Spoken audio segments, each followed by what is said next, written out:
Hello, and welcome to this presentation, Getting Started with the EVS1000 Data Recording. In this presentation, we'll show you how to record numerical measurements and IQ data using Rohde and Schwarz EVS1000 series analyzers. This presentation assumes a basic familiarity with Rohde and Schwarz EVS1000 series analyzers. If you're unfamiliar with EVS, or if you'd like a review, you might want to watch the presentation, Getting Started with the EVS1000 General Overview, before continuing with this presentation. Software option EVSg1000 enables data recording on the EVSg1000. Data recording is standard on the EVSF and EVSD.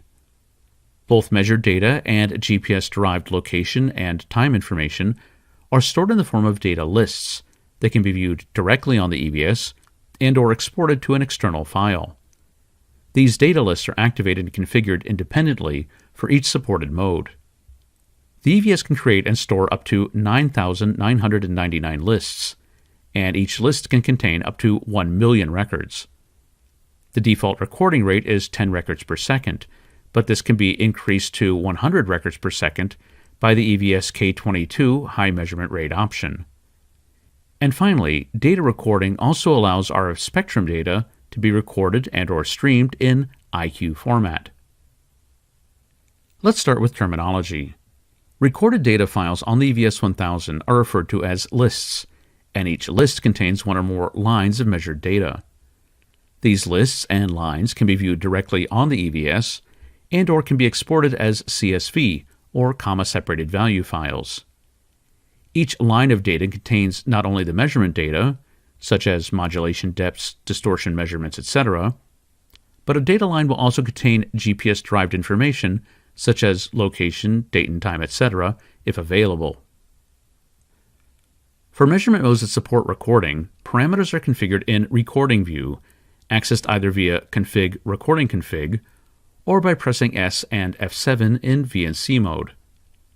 The first step is selecting the list number. Recall that list number is essentially the same as the file name for the recording.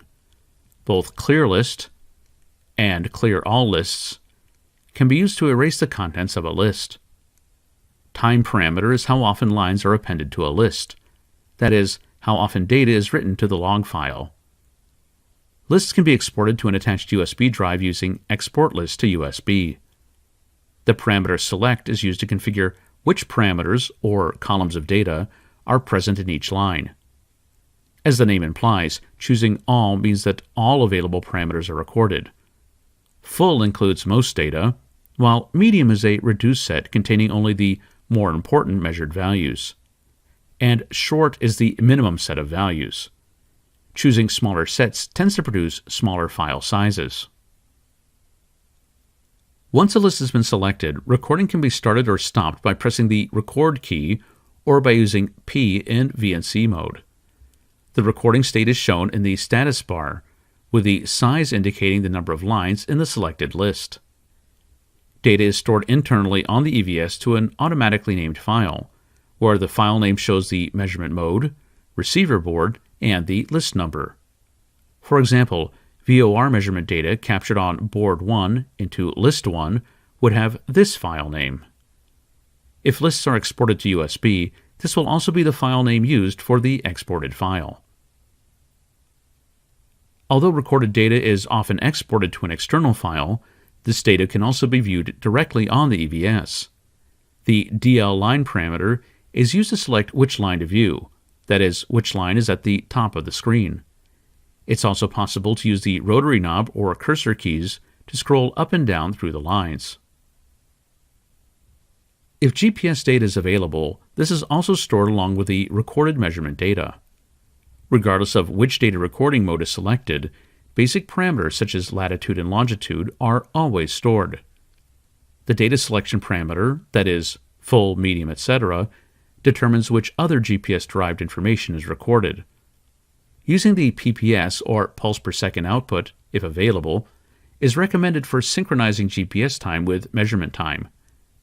Please see the separate presentation, Getting Started with the EVS1000 GPS configuration, for more details about configuring the EVS to work with GPS receivers. Rather than recording measurement data as lines of numeric values in a list, the EVS can also record the raw spectrum in digital or IQ format. This data can be analyzed using offline tools and/or replayed using a vector signal generator. IQ data is stored in a binary file separate from the numerical measurement results. This binary file has the same name as the associated data list, but has the extension IQ. IQ data is stored at a rate of 125,000 samples per second, resulting in a file size of about 1 megabyte per second. These files are often saved to a USB drive, but IQ data can also be streamed out in real time over the EVS's LAN interface. In this presentation, we've covered data recording, which is enabled by a software option K21 on the EVSG, but is standard on the EVSF and EVSD.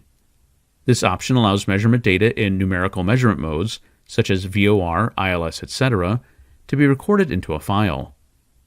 GPS location and date-time information can also be recorded together with the measured data. The EVS stores data in the form of files called lists, and each list contains one or more lines or records of numerical data. These lists can be viewed directly on the EVS, or they can be exported to USB for external storage and/or analysis. In addition to numerical results, the EVS can also simultaneously store the raw RF spectrum as so-called IQ data. This IQ data can then be exported to a file via USB and/or can be streamed to an external device. This concludes our presentation, getting started with the EVS1000 data recording. If you'd like to learn more about EVS1000 series analyzers or about other avionics-related topics, please see the links in the video description. Thanks for watching.